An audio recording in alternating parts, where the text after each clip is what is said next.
Where do I want to go? Where do you want to go? If you've been looking to start a brand, 2025 is the year to make it. It's never been cheaper and it's never been easier. Let me show you how. And to start, you're going to need a laptop or a phone. The reason that you need a device like this is because you need to be able to design things for a market that you have identified. Don't just design random products. You need to identify a market and then create things for them.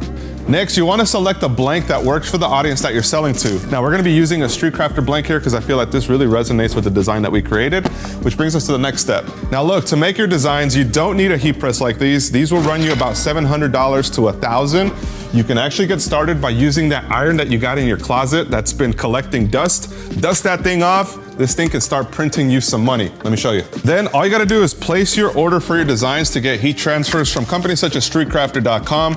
These transfers will have your designs on them. All you gotta do is cut them out and then you're ready to start pressing.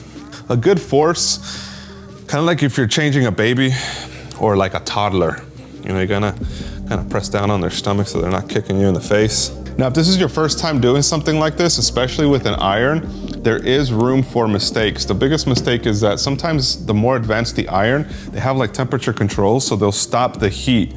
And if that happens, you're not gonna get some hot spots in some areas and it'll be really hard to pull. You wanna wait for it to cool down if this is your first time, or if you're using an iron that you haven't used before, you can go back and just hit it again really quickly so it sticks right.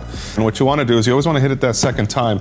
But for the second time, you can grab like an old jersey shirt that you haven't worn in a while, place that right over the top and just hit it one more time. It also removes some of the shine and it brings out texture from the garment as well. With less than $100, you can get your idea out to the market, and with this sample, you can start marketing your brand. With these tips, you can start your brand with less than $100, so make sure you subscribe here for more.